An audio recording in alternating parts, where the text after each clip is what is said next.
The detectives finally had a contradiction. But a contradiction wasn't enough. They needed to know what had actually happened to Tom and Jackie. So investigators began pulling apart every detail of the supposed yacht sale. The paperwork was one of the first things they examined. On paper, the transaction appeared legitimate. There was an agreement, there were signatures, there were supposedly witnesses, and there was even a notary. But the deeper detectives looked, the stranger everything became. The person who had supposedly notarized the transaction was contacted, and what investigators heard next changed the direction of the case. The notary denied being involved. The signature wasn't hers. The documents had been forged. That meant the $500,000 sale wasn't simply suspicious. It had been manufactured. Someone had created paperwork to make it appear that Tom and Jackie had willingly sold their yacht. But why? And if the documents were fake, where were Tom and Jackie? The detectives now knew they were dealing with something much more serious than a missing persons case. They began focusing their attention on the people who had been around the yacht. One of those people was Alonzo.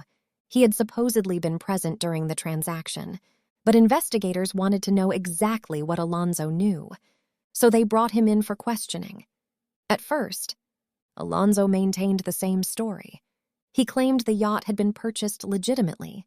He denied knowing anything about Tom and Jackie, but detectives kept asking questions. Then they began presenting evidence.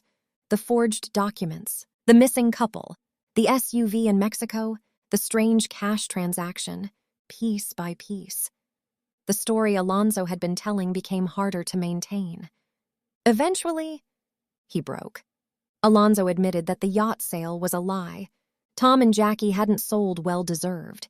They had been taken aboard the yacht under false pretenses, and the people involved had never intended to give them $500,000. The detectives asked the question they had been waiting for. What happened to Tom and Jackie? Alonzo began describing a plan. The original intention was to force Tom and Jackie to give up the yacht. But there was a problem. Tom knew the boat. He knew its systems. He knew the marina. And he knew exactly who had purchased it. If he survived, he could identify the people responsible. So the plan became something much darker. Tom and Jackie had to disappear. Not just temporarily, forever. According to Alonzo's account, the couple was restrained aboard their own yacht. They were helpless, far from shore, far from their family, and far from anyone who could hear them. Then, the murder was carried out. The details were horrifying. Tom and Jackie were killed aboard the vessel they had once considered their dream home. The yacht that had represented freedom had become the place where their lives ended. But the killers still had a problem. They had two bodies, and they needed to make them disappear. The yacht was taken away from the marina. The bodies were removed, and investigators would later learn that the killers attempted to destroy evidence connected to the crime. But they had made one enormous mistake.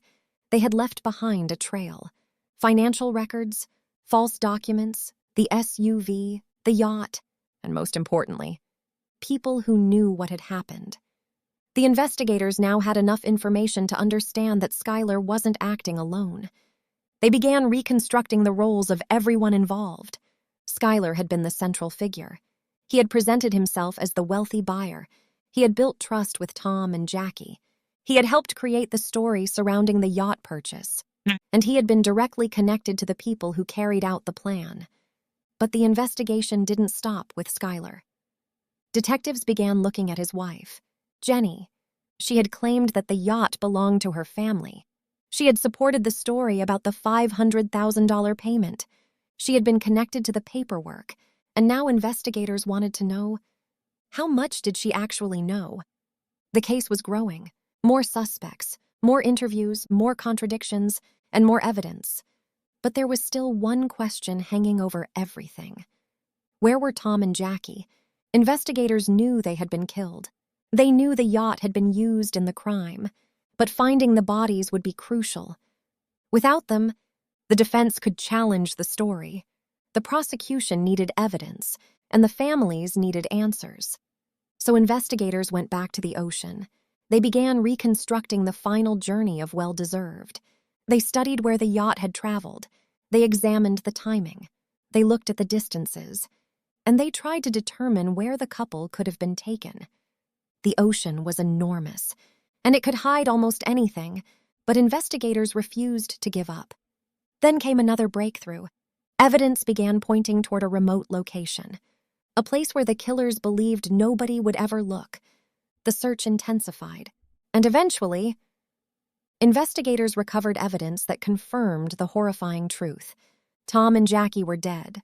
The couple who had spent decades building a life together were never going to see their children again. They would never meet their grandchild. They would never return home.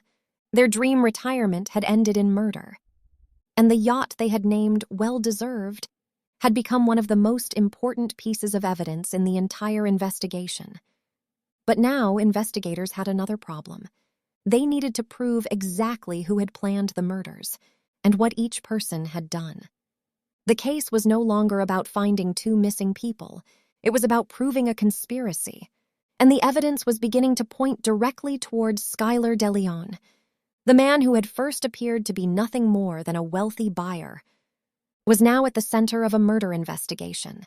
And what detectives would uncover about his motive would make the case even more disturbing. Skylar wasn't simply interested in owning a yacht. He wanted money. He wanted a new life.